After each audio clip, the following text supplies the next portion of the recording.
So good afternoon, everyone. Delighted to be with you today from Washington, D.C., a couple blocks from the United States Senate.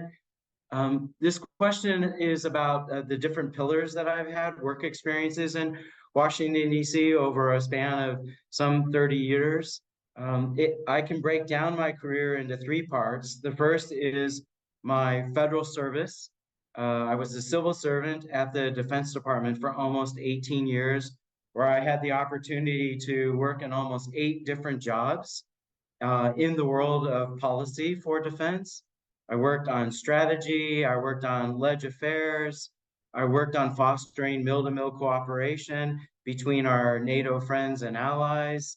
And then I also was the chief arms control negotiator for the Defense Department for a period of time that brought me to Geneva, Switzerland. After those years of service with the government, I then went into the private sector and I am a consultant with a firm called the Cohen Group. At this location, I was the vice president and I led teams where we interacted with Fortune 100 companies and we helped them to maneuver in Washington, D.C. We helped them to achieve their goals and objectives, whether it was selling a product into one of the agencies of the federal government or trying to achieve some objective up on Capitol Hill. And then my last kind of job opportunity is the one I hold now. And for 4 years, I've been the head of the director of government relations for a company called the Chugach Alaska Corporation. This is a company that's based in Anchorage. I'm the face here in Washington, D.C. for this company, and I represent some 1,800 native shareholders from Alaska. And I interface with the Congress, with the Senate and the House, and with the administration in various departments like Defense and State Department and elsewhere. So I'm a product of growing up in Southern California, and I did my undergraduate in political science at UCLA. As many of you can relate, political science doesn't lend itself directly to a whole host of jobs. So I immediately went off to grad school and I landed at Harvard University at the John F. Kennedy School of Government, where I pursued for 2 years my master's in public policy. Those 2 years really helped me to prepare for working in Washington, D.C., drawing on the educational background that I was able to acquire, but also my classmates and everyone I learned from, and then the depth of all those professors helped me to shape my interest areas, which ended up being defense and international relations. And I moved right into a job with the United States government as a civil servant at the Defense Department. Years later, as I was thinking through whether I was going to make a 35-year career in the government, which I opted not to do, I started thinking about how I might move to the private sector. So I went off and got a good Jesuit MBA at Georgetown University.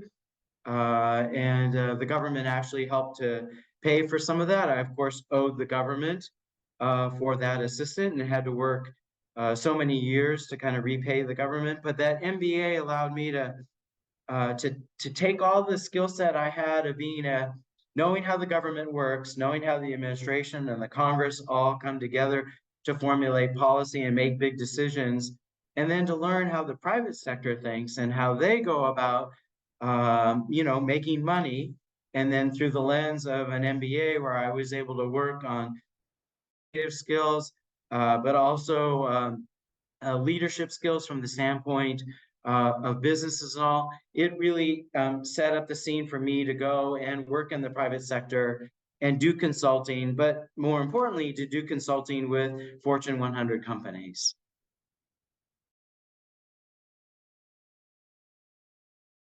Well, it won't be a surprise to any of you that I'm very bullish on working with the Congress, either in the House or the Senate. I have always thought and have told plenty of young people that it is a great place to start one's career here in Washington, D.C., even if you don't end up staying here in Washington. The Hill represents this kind of microcosm of young people coming together, either working in a personal office for a congressman, a congresswoman, or a senator, or one of the many committees, and really getting to know how this branch of government, the congressional branch of government, works on a day-to-day, month-to-month, year-to-year basis. The Hill is really a bunch of young people from different states who are collectively helping out their legislators to do constituent services, to work press and media relations, to help their boss to formulate policy and come up with legislation or how to vote on legislation. Um, it's no great secret that working on the Hill doesn't come with a lot of money. So it's good to work on the Hill at the early point of your career where you can afford to make less money, but then to hone that skill set that you're going to have from St. Joseph's, whether it's your writing skills, your interpersonal skills, your leadership skills, your speaking skills, you're going to be able to apply all of that in a congressional job, and you're going to get to learn a great deal about the Congress, but then ultimately figure out whether that's the place you want to stay or move around up on the Hill to another office or to a committee staff. So I encourage you to think hard about going up to the Hill as kind of the first or second stop in your journey of coming to Washington, D.C.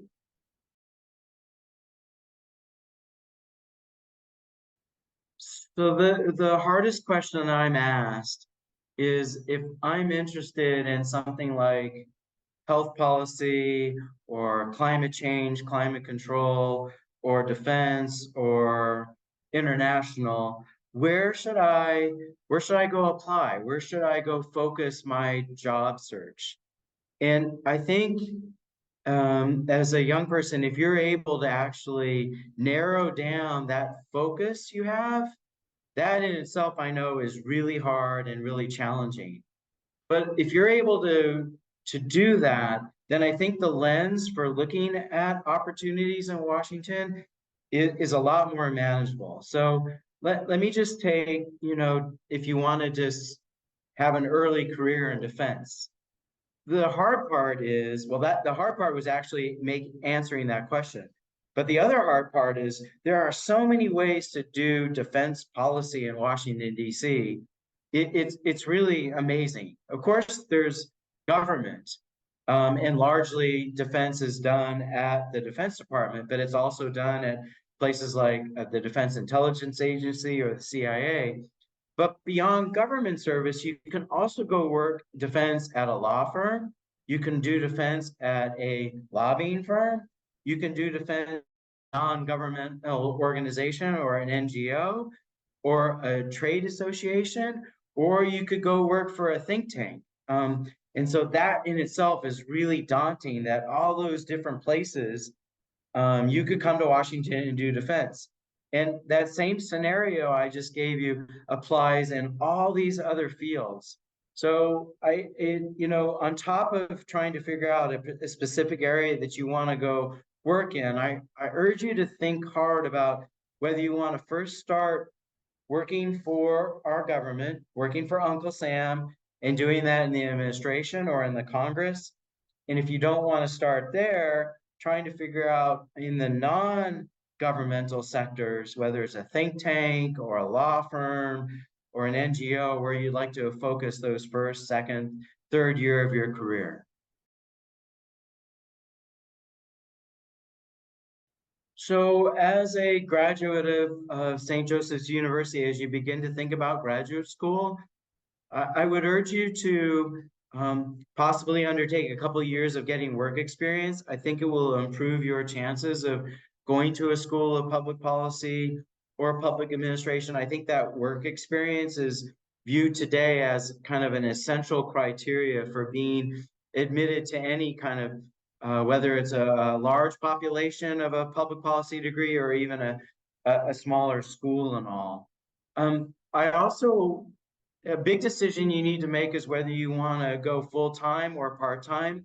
And there is no wrong decision in my mind whether to on either of those. I went to a full-time public policy school in Cambridge, but when I did my master's degree, I did it on nights and on weekends. And I think it works in either way, and I think it's dependent on where you are in your life journey. There is no recipe on what will prepare you best for applying to a public policy school. They're just looking for a student who's got a diverse background and appetite for continued education, a willingness and an inclination to really want to practice public policy, either working for a government or in the private sector and all. So that they're looking for people who've got great writing skills, great speaking skills, interpersonal skills. Because when you're pursuing a master's degree, it's not only the teacher, but they're looking to inspire every day relationships that are established in the classroom and learning from each other. So those are the things they're looking for in a student, and someone who's going to bring to the table some experiences that they can talk to. And they're going to teach you the fundamentals of government service or public policy and all, and allow you to do electives.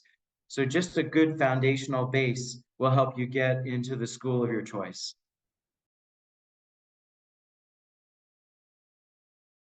So you might be interested in working in international affairs or foreign relations.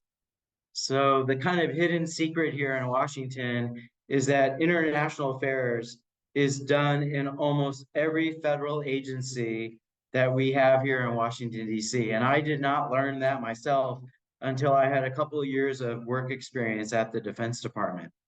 For example, NASA has its own sector dedicated to international relations, Department of Agriculture, Health and Human Services, the Food and Drug Administration, and I could go on and on. So the great news is there's lots of places to go and practice in the field of international relations. Of course, the common ones that we all think about are the State Department and its foreign service, whether you're a foreign service officer or a civil servant at the State Department. You have tons of opportunities to work here in Washington, and baked into being an employee at the State Department is the opportunity to work overseas.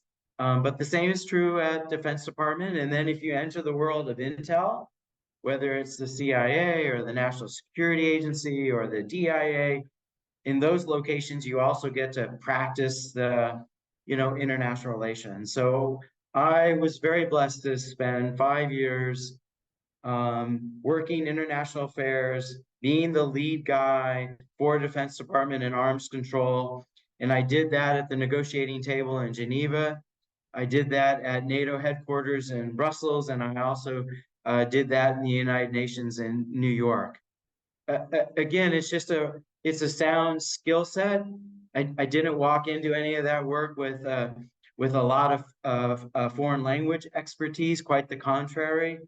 But I think what allowed me to be successful was having a good foundation on education, the ability to learn about issues and become an expert on those issues, and then having the wherewithal to be able to work with others, not only here in Washington, but then when you're overseas and you're having to work with your counterparts from all these other embassies and nations, and the interest and the willingness to do all that, I think those will be part of your success if that's the field that you hope to enter.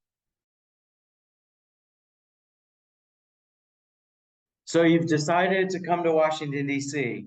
So let's talk about the hard part of Washington, D.C. As a young person in your 23, 24, 25, you should get your head around the fact that you're not going to make a lot of money. So not a lot of money means it's going to be hard to deal with our high cost of living here.